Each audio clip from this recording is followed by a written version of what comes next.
Hello बच्चों, मैं स्मिता बिजलवान स्वागत करती हूँ आपका आईसीटी वर्चुअल क्लासरूम में। आशा करती हूँ आप सभी स्वस्थ होंगे और अच्छे से अपनी पढ़ाई कर रहे होंगे। बच्चों, आज हम पढ़ने जा रहे हैं क्लास 11 के केमिस्ट्री। जैसा कि आप जानते हैं, क्लास 11th केमिस्ट्री में हमारा चैप्टर चल रहा था classification of element and periodicity in properties of elements. चलिए, तो क्लासिफिकेशन ऑफ एलिमेंट्स के बारे में हम पढ़ चुके थे कि क्यों हम एलिमेंट्स को क्लासिफाई करते हैं, क्यों जरूरी है उनको क्लासिफाई करना, क्या क्या एडवांटेजेस है, क्या क्या डिसएडवांटेजेस है, क्या क्या कैरेक्टरिस्टिक फीचर्स है। फिर बात की थी हमने पीरियोडिक टेबल की कि पीरियोडिक टेबल क्या है, कैसे कैसे पार्ट में हमने इसको डिवाइड किया हुआ है, क्या क्या इसमें एलिमेंट्स होते हैं। ठीक, फिर हम बात कर रहे थे बच्चों पीरियोडिसिटी की, यानी कि जो पीरियोडिक प्रॉपर्टीज होती हैं, जैसे कि इफेक्टिव न्यूक्लियर चार्ज हो गया, आयनाइजेशन एनर्जी हो गई, इसके अलावा एटॉमिक रेडियस हो गया। ठीक, तो ये सारे इलेक्ट्रॉन एफिनिटी हो गई, इलेक्ट्रॉन नेगेटिविटी हो गई। ठीक, तो ये सारे पॉइंट्स हम पढ़ रहे थे। ठीक, तो यहाँ पर कुछ जो पीरियोडिक प्रॉपर्टीज हैं वो हमने पढ़ ली थी, तो इसी को आगे कंटिन्यू करेंगे बच्चों। तो एक बार आप देख लीजिए कि हमने अपने प्रीवियस लेक्चर में क्या क्या पढ़ा। तो इस तरीके से ये हमारी क्या होती है, मॉडर्न पीरियोडिक टेबल होती है। बच्चों, हमने पढ़ा था इस मॉडर्न पीरियोडिक टेबल में को हमने कैसे डिवाइड किया हुआ है। इसमें क्या है, ग्रुप्स हैं। ठीक है, कितने ग्रुप्स है, टोटल 18 ग्रुप्स है। ठीक, और क्या है, हमारे पास 7 पीरियड है। 18 ग्रुप्स हैं और 7 पीरियड्स है। अब ये जो 18 ग्रुप्स हैं और 7 पीरियड्स हैं, इसमें क्या है, अलग अलग एलिमेंट्स हमने क्या करे हुए हैं, डिवाइड किए हुए हैं। अब जो ग्रुप में जो एलिमेंट्स हैं उनको इस तरीके से रखा हुआ है कि उनकी जो प्रॉपर्टीज हैं वो क्या है, लगभग सिमिलर है। ठीक, चलिए, तो जैसे पहली फैमिली है तो इसको हम क्या कहते हैं, ये होता है हमारा एस ब्लॉक, जिसमें हमारे 2 ग्रुप आते हैं। इसके अलावा ये होता है हमारा डी ब्लॉक, जिसमें हमारे ये सारे एलिमेंट्स आते हैं। ठीक, ये होता है बच्चों हमारा एफ ब्लॉक, और ये होता है हमारा पी ब्लॉक। ठीक, पी ब्लॉक में इसे हम क्या कहते हैं, हमारे नोबल गैसेस। ये हमारी क्या है, फ्लोरी हैलोजेंस हैं। ठीक, ये हमारी oxygen family, nitrogen family, carbon family, boron family. इसके अलावा ये हमारे ट्रांजिशन मेटल्स हैं। ठीक, और ये हमारे एल्केलाई मेटल्स और एल्केलाई अर्थ मेटल्स हैं। ठीक है, एल्केलाई मेटल और एल्केलाई अर्थ मेटल। फिर ये हमारे एफ ब्लॉक में लेंथेनॉइड्स और एक्टेनॉइड्स हैं। ठीक बच्चों, ये अलग क्यों रखा हुआ है, इसको हमने डिस्कस कर लिया था कि ये जो लेंथेनॉइड एक्टेनॉइड ये अलग से क्यों रखा हुआ है। हालांकि है तो ये पीरियोडिक टेबल का ही हिस्सा। ये यहाँ पर आते हैं हमारे सारे लेंथेनॉइड्स और यहाँ पर आते हैं, इस ब्लॉक में आते हैं हमारे सारे एक्टेनॉइड्स। लेकिन अलग इसीलिए रखा हुआ है क्योंकि देखो बच्चों, अगर हम इसको इसमें रख देते तो पीरियोडिक टेबल का जो स्ट्रक्चर है वो तो बिगड़ जाता ना पूरा। ठीक, बाकी इसके अलावा स्ट्रक्चर सही बना रहे, हमें स्ट्रक्चर को समझने में कोई परेशानी ना हो। ठीक, इसीलिए भी इन्हें अलग रखा हुआ है। दूसरा पॉइंट ये, इन सब की प्रॉपर्टीज क्या है, सिमिलर होती हैं। ठीक है, इसलिए इन्हें अलग भी रखा हुआ है ताकि हम अलग से भी प्रॉपर्टीज पढ़ सकते हैं। सिंपल। चलिए, फिर हमने बात की थी कैसे हम जो है इनका नोमेनक्लेचर करते हैं। तो कुछ अलग अलग मेटल्स जो है या अलग अलग हम एलिमेंट्स की बात करते हैं, तो एलिमेंट्स क्या होते हैं, अलग अलग डिस्कवर होते रहते हैं। ठीक, ये हमने पढ़ा था। अब अलग अलग एलिमेंट्स जो डिस्कवर होते रहते हैं तो उसमें क्या होता है, बहुत ज्यादा वाद विवाद होता है। वाद विवाद यानी कि अगर एक ही एलिमेंट को 2 अलग अलग कंट्री ने एक ही टाइम पे डिस्कवर किया है, अगर ठीक है एक ही टाइम पे खोजा है, तो एक कंट्री उसका कुछ नाम रखेगी, दूसरी कंट्री उसका कुछ नाम रखेगी, इस प्रकार, और अलग अलग कंट्रीज भी कुछ और नाम रखेंगे। तो एक ही एलिमेंट के इतने सारे नाम, इतना कंफ्यूजिंग। बात अगर सिर्फ 1, 2 या 5, 10 एलिमेंट्स की होती तो कोई बात नहीं थी, लेकिन यहाँ पर बात हमारे पास तो बहुत सारे एलिमेंट्स हैं। ठीक, अब हर एलिमेंट के 2, 2, 4, 4 नाम होंगे तो बहुत ज्यादा कंफ्यूजन होगी। इसीलिए आईयूपीएससी ने क्या किया, इनका जो है नाम नोमेनक्लेचर का एक अलग फॉर्मेट है, जिसमें हम क्या करते हैं, इनको क्या करते हैं, जो भी एलिमेंट्स हमारे नए एलिमेंट्स आते हैं उनको उसके अकॉर्डिंग क्या किया जाता है, उनका नाम रखा जाता है और उनको एब्रीविएशन भी वैसे ही दिए जाते हैं। ठीक, तो ये भी हम डिस्कस कर चुके थे। इसके अलावा हमने पढ़ा था बच्चों, यहाँ पर कुछ हमारे मेटल्स हैं, कुछ हमारे नॉन मेटल्स हैं, कुछ हमारे हैलोजेंस हैं, कुछ हमारे ट्रांजिशन मेटल्स हैं, कुछ हमारे पोस्ट ट्रांजिशन मेटल हैं, कुछ क्या है, मेटेलॉइड्स हैं। ठीक, तो जैसे कि हम देख पा रहे हैं यहाँ पर ग्रीन हमारा हाइड्रोजन है, जिनमें येलो कलर है, ये सारे ही हमारे क्या है, एल्केलाइन मेटल्स हैं। ये ब्लू कलर वाले हमारे एल्केलाई अर्थ मेटल्स हैं। ये पोस्ट ट्रांजिशन मेटल्स हैं सारे हमारे, ये हमारे क्या है, नॉन मेटल्स हैं, जैसे कि आप देख पा रहे हो, कार्बन, नाइट्रोजन, ऑक्सीजन। ठीक है, ये सारे क्या है, नॉन मेटल्स हैं। इसके अलावा ये सारे हमारे हैलोजेंस हैं, ये हमारे नोबल गैसेस हैं। ठीक बच्चों, ये सारे क्या है, मेटेलॉइड्स हैं। ये सारे क्या है, बोरॉन, सिलिकॉन, ये क्या है, मेटेलॉइड्स है। उसके अलावा ये सारे क्या है हमारे, ये है हमारे ट्रांजिशन मेटल्स। बाकी ये तो लैंथेनॉइड और एक्टेनॉइड्स हैं। ठीक, तो इस तरीके से हमने पीरियोडिक टेबल के बारे में जान लिया था। काफी सारे फीचर्स हमने अपने प्रीवियस लेक्चर में पढ़ लिए थे। चल एक बार देख लेते हैं। तो हमने यहाँ पर हिस्ट्री से बात की थी कि एंटनी लेवोइजियर हमारे क्या थे, केमिस्ट थे।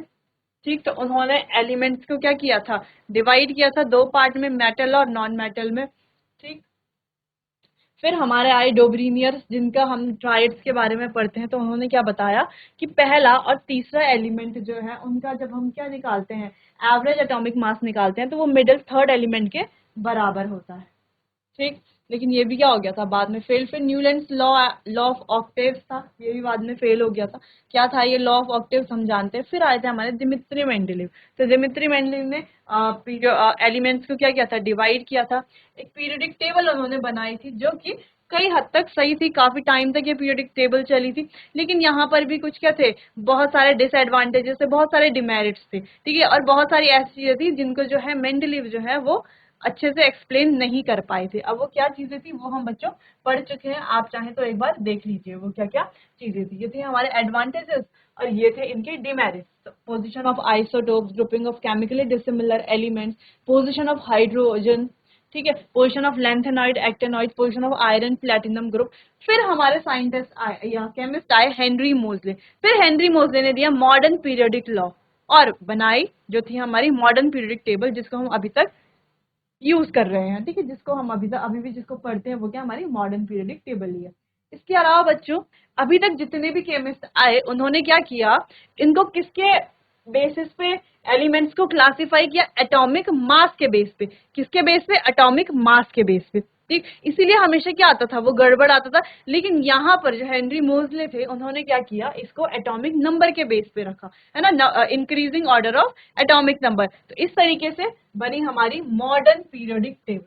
अब मॉडर्न पीरियोडिक टेबल में क्या था, 18 ग्रुप्स थे, 7 पीरियड्स थे, दो अलग से लैंथेनॉइड और एक्टेनॉइड्स के लिए जगह थी, जिनको अलग से सेपरेट रखा गया पीरियोडिक टेबल के नीचे या ऊपर, हम जो भी कहें। ठीक, चलिए, तो यहाँ पर कुछ पीरियड्स पढ़े हमने, कौन से, short period, long period, incomplete long period. ठीक है, जैसे कि आप देख पा रहे हो, ये क्या हमारे, देखो ये शॉर्ट पीरियड है, ये क्या है, लॉन्ग पीरियड है, कुछ क्या है, इनकम्प्लीट लॉन्ग पीरियड है। लॉन्ग पीरियड क्यों, क्योंकि वहां पर लेंथेनॉइड और एक्टेनॉइड भी पीरियड ऐसे में होते हैं ना। ठीक, चलिए, तो अब बात करते हैं ग्रुप्स की। तो ग्रुप्स में भी ऐसी था, third A, fifth A, sixth A, इस तरीके से ग्रुप्स के नाम थे। और उन्हें क्या कहा जा रहा था, जैसे जैसे जैसे जो हमारे क्या है, इनर्ट गैसेस थी, उनको क्या कहा जा रहा था, जीरो ग्रुप या इनर्ट गैसेस। ठीक, जो हमारी हैलोजन, जिस ग्रुप में हमारे फ्लोरीन, क्लोरीन, ब्रोमीन, आयोडीन थे, उन्हें क्या कहा जा रहा है, हैलोजन फैमिली, जो कि हम डिस्कस कर चुके हैं। फिर बात करी थी बच्चों हमने, जो मॉडर्न पीरियोडिक टेबल है उसके क्या एडवांटेजेस थे, इसकी भी कुछ डिमेरिट्स थी, बहुत कम थी लेकिन क्या थी। फिर दोनों में डिफरेंस क्या था, मेंडेलीव पीरियोडिक टेबल और मॉडर्न पीरियोडिक टेबल में।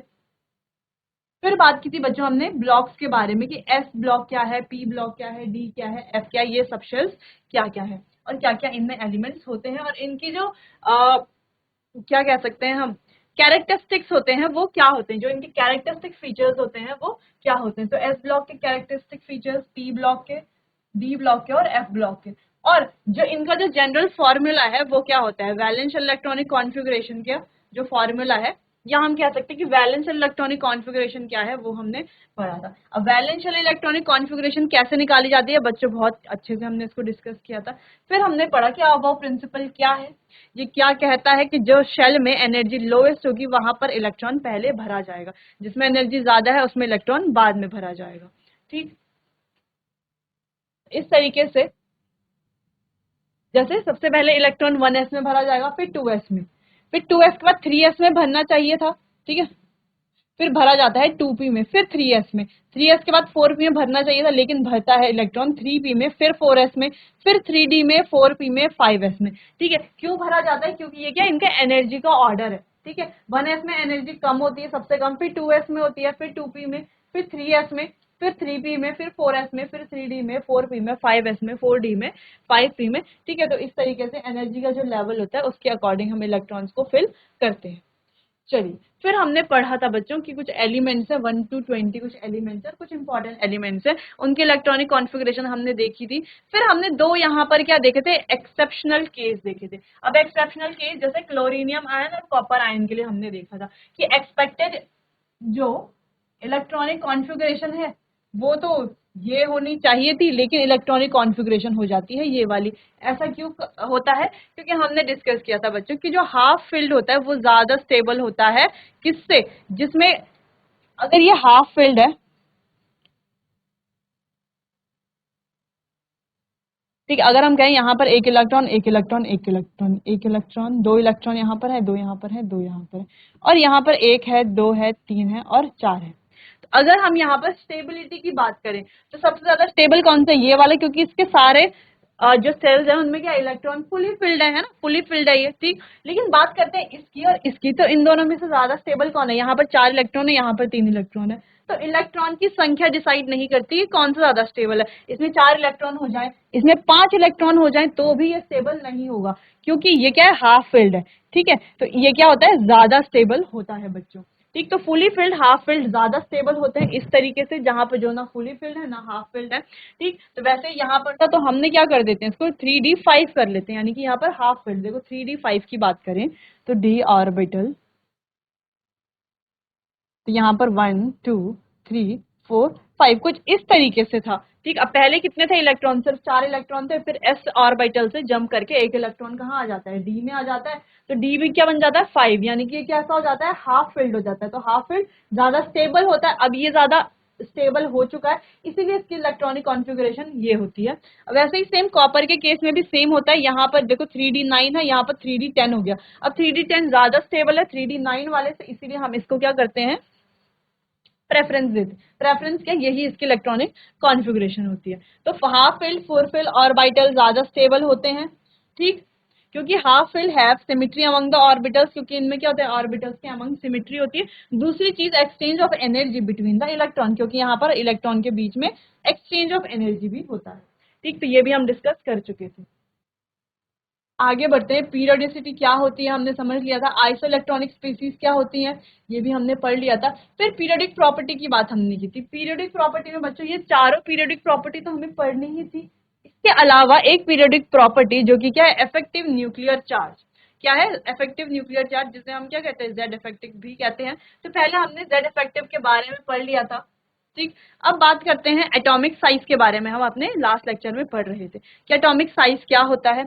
चलिए, तो इसी को कंटिन्यू करते हैं बच्चों। तो एटॉमिक साइज के बारे में तो हम पढ़ चुके थे, कोवेलेंट रेडियस क्या होती है ये भी हम जान चुके थे, वंडरवॉल रेडियस क्या होती है, मेटेलिक रेडियस क्या होती है ये भी हमने पढ़ लिया था। फिर हम पढ़ रहे थे बच्चों आयनिक रेडियस क्या होती है, ठीक है। तो आयनिक रेडियस क्या होती है, अब ये आयनिक रेडियस जो है वो दो तरह की होती है, एक होती है कैटाइनिक और एक होती है एनाइनिक रेडियस। अब दो तरह की होती है आयनिक रेडियस।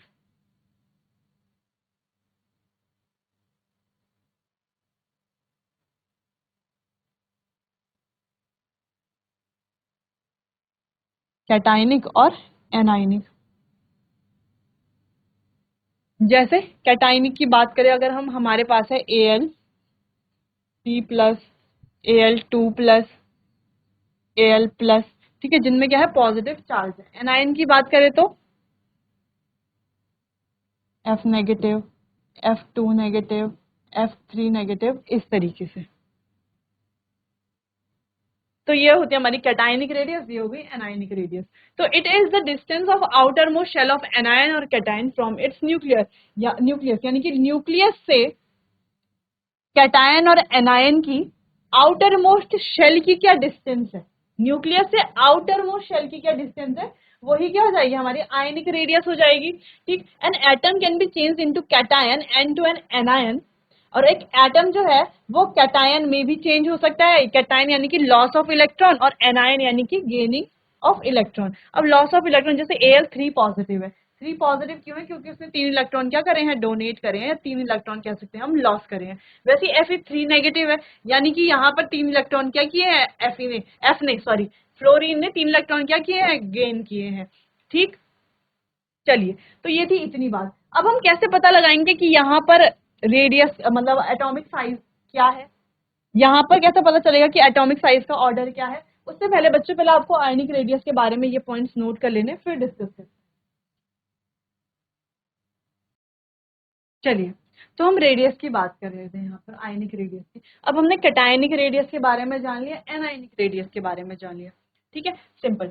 चलिए, चले, तो अब अगर हमें यहाँ पर ऑर्डर बताना हो कैटायनिक रेडियस का कि किसकी रेडियस ज्यादा होगी, रेडियस से क्या मतलब, अगर हमें साइज का ऑर्डर बताना, क्योंकि रेडियस से हमें साइज पता चलेगा ना। अगर हम कहें एक सर्कल है 2 सेंटीमीटर का और एक सर्कल है 5 सेंटीमीटर का, तो रेडियस किसकी ज्यादा है, 5 सेंटीमीटर वाले सर्कल की। तो अगर हम साइज की बात करें तो साइज किसका बड़ा होगा, 5 सेंटीमीटर वाला जो सर्कल है उसका साइज बड़ा होगा। सिंपल सी तो बात है। अगर हम कहें 1.5 और 2.5, तो रेडियस किसकी बड़ी है, 2.5 वाले सर्कल की, तो साइज किसका बड़ा होगा, जिसकी रेडियस बड़ी होगी। ठीक, अगर हम सिंपल यहाँ पर साइज की बात करें, अगर हम सिंपल कहें कि ये वाला सर्कल बड़ा है या ये वाला, सिंपली कहेंगे ये वाला बड़ा है, यानी कि इसके रेडियस जो है वो भी क्या होगी, बड़ी होगी। ये अंडरस्टूड चीज है। ठीक, चलिए, तो यहाँ पर हमें बताना है कैटायंस में कि इसमें जो है साइज कैसे पता चलेगा हमें। तो देखो, ये एल्यूमिनियम है। ठीक है, तो एल्यूमिनियम से यहाँ पर क्या हो रहा है, 3 इलेक्ट्रॉन बाहर निकल गए, यहाँ पर 2 इलेक्ट्रॉन बाहर निकल गए, यहाँ पर 1 इलेक्ट्रॉन बाहर निकल गया। ठीक है, तो एल्यूमिनियम में जितने इलेक्ट्रॉन थे उनमें से 3 इलेक्ट्रॉन क्या हो गया, उसने लूज कर लिए। यहाँ पर 2 इलेक्ट्रॉन उसने लूज कर लिए, यहाँ पर 1 इलेक्ट्रॉन उसने लूज कर लिया। अब जैसे जैसे क्या होता है बच्चों, ये इलेक्ट्रॉन लूज करते हैं, है ना, इलेक्ट्रॉन अगर ये लूज करते हैं तो यहाँ पर जो न्यूक्लियस का अट्रैक्शन पावर है वो क्या हो जाता है, बढ़ जाता है। क्या होता है, जैसे जैसे ये इलेक्ट्रॉन लूज होते हैं, न्यूक्लियस का अट्रैक्शन पावर क्या होता है, बढ़ जाता है।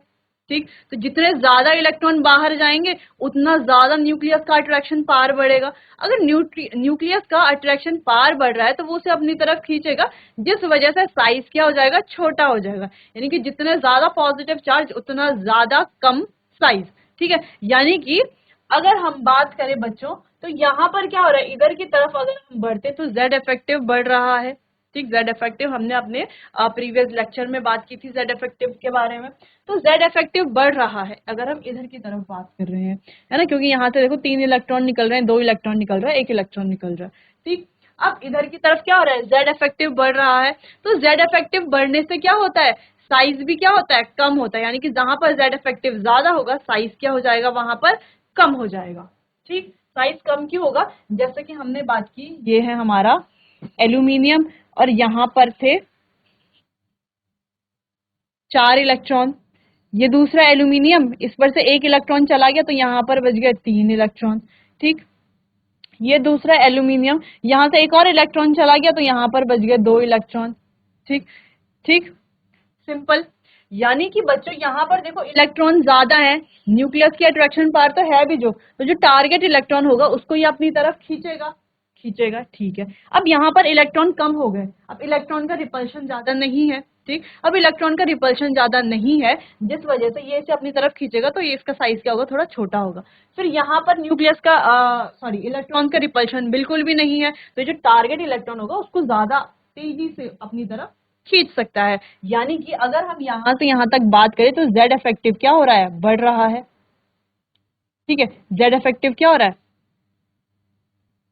जेड इफेक्टिव छोड़ो, रेडियस की सिंपल बात करते हैं यहाँ पर। तो अगर हम यहां से यहां तक की बात कर रहे हैं तो सिंपली यहाँ पर हो क्या रहा है बच्चों, देखो यहाँ पर इलेक्ट्रॉन की संख्या कम हो रही है, यानी कि साइज क्या होगा, यहाँ पर बढ़ेगा, सॉरी साइज क्या होगा, कम होगा।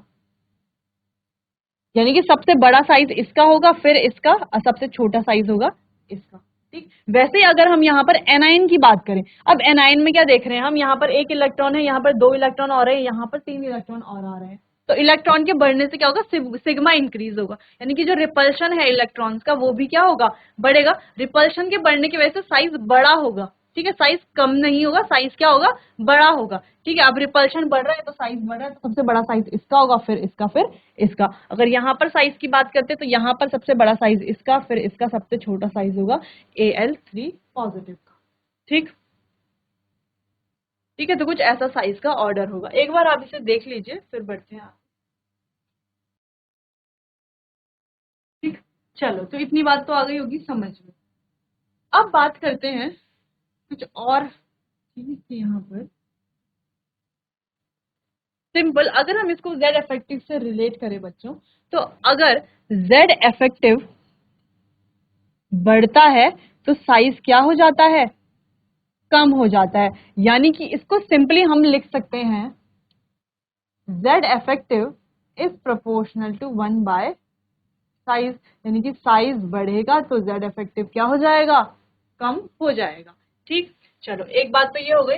अब बात करते हैं साइज की एक दूसरे रिस्पेक्ट में, यानी कि साइज इज इक्वल्स टू या प्रोपोर्शनल टू नेगेटिव और पॉजिटिव।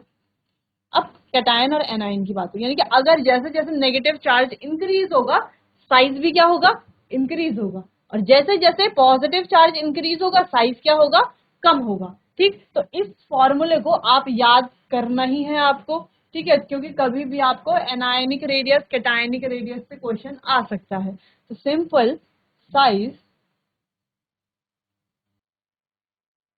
ठीक है बच्चों। चलो, तो जैसे कि हम यहाँ पर भी देख रहे थे, ये फॉर्मूला अगर हमें याद होता तो इतना हमें सोचने की जरूरत नहीं पड़ती कि 3 इलेक्ट्रॉन रिमूव हो रहे हैं, जेड इफेक्टिव बढ़ रहा है। जेड इफेक्टिव बढ़ने का यानी कि जो न्यूक्लियस की एक्चुअल अट्रैक्शन की पावर है वो बढ़ रही है, न्यूक्लियस की जो पावर बढ़ रही है, तो वो क्या करेगा, अपनी तरफ खींचेगा टारगेट इलेक्ट्रॉन को। ठीक है, अपनी तरफ खींचेगा तो उससे क्या होगा, अपनी तरफ खींचने से जो साइज है वो क्या हो जाएगा, छोटा हो जाएगा। ठीक, इतना हमें नहीं करना पड़ता अगर हमें ये याद होता। तो सिंपल सी बात यहाँ पर देखो, साइज बढ़ रहा है तो अगर नेगेटिव चार्ज बढ़ रहा है तो साइज बढ़ रहा है। तो यहाँ पे देखो इसमें नेगेटिव चार्ज ज्यादा है, इसमें कम है, इसमें कम है, तो साइज बड़ा किसका होगा, इसका होगा। सिंपल। चलो यहाँ पर देखो, अगर यहाँ पर साइज बढ़ रहा है तो पॉजिटिव चार्ज क्या होना चाहिए, कम होना चाहिए। यानी कि पॉजिटिव चार्ज अगर ज्यादा है तो साइज क्या है, कम है। तो यहाँ पर देखो पॉजिटिव चार्ज इसमें ज्यादा है तो इसका साइज कम, इसमें थोड़ा और कम है पॉजिटिव चार्ज का साइज, इससे थोड़ा बड़ा, फिर इसका थोड़ा और साइज बड़ा। ठीक, सिंपल सी बात। चलो, तो ये फॉर्मूला आपको नोट कर लेना है। अगला पॉइंट, यहाँ पर कुछ पॉइंट्स हैं नोट करने के लिए, उनको एक बार देख लेते हैं बच्चों। पॉइंट है, the size of cation is always less than the that of a parent atom. यानी कि कैटायन का जो साइज होगा वो उसके पेरेंट एटम से हमेशा क्या होगा, कम होगा। कैटायन का साइज अपने पेरेंट एटम से हमेशा क्या होगा, कम होगा, due to increase nuclear charge, क्योंकि यहाँ पर न्यूक्लियर चार्ज बढ़ रहा है इसीलिए। और जबकि एनायन का जो साइज होगा वो हमेशा ग्रेटर होगा अपने पेरेंट एटम से, क्योंकि यहाँ पर जो है इफेक्टिव न्यूक्लियर चार्ज, जिसको न्यूक्लियर चार्ज या जेड इफेक्टिव भी कहते हैं, वो क्या हो रहा है, डिक्रीज हो रहा है। ठीक है, कैसे हो रहा है देखो, चलो एक बार इसको भी देख लेते हैं बच्चों। तो जो ये पॉइंट है इसको हमें डिस्कस करना है।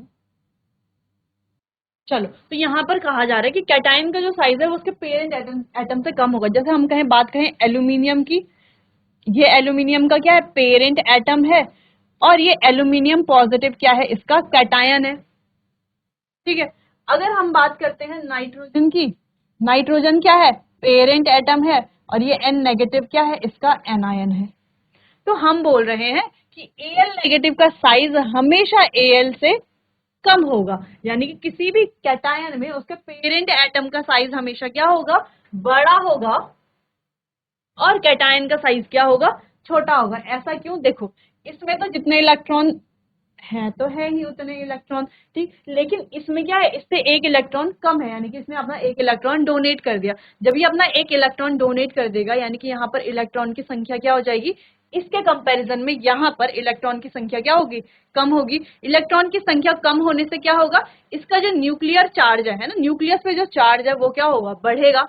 ठीक है, न्यूक्लियस पे जो चार्ज, अगर चार्ज सेम भी है तो यहाँ पे इलेक्ट्रॉन की संख्या क्या हो गई, कम हो गई। यहाँ पर इलेक्ट्रॉन की संख्या क्या हो गई, कम हो गई। इलेक्ट्रॉन की संख्या कम होने की वजह से यहाँ पर क्या हो गया, रिपल्शन कम हो गया। क्या हो गया, इलेक्ट्रॉन्स के बीच का रिपल्शन कम हो गया। तो न्यूक्लियस अपनी तरफ उसको क्या कर सकता है, अट्रैक्ट कर सकता है, जिस वजह से साइज अगर इतना था तो न्यूक्लियस के अट्रैक्ट करने की वजह से क्या हो जाएगा, साइज थोड़ा क्या हो जाएगा, कम हो जाएगा। इसीलिए पेरेंट एटम का साइज ज्यादा होता है किससे, उसके कैटायन से। अब बात करते हैं एनायन की। तो एनायन में अगर इसमें कितने, 7 इलेक्ट्रॉन है, ठीक है,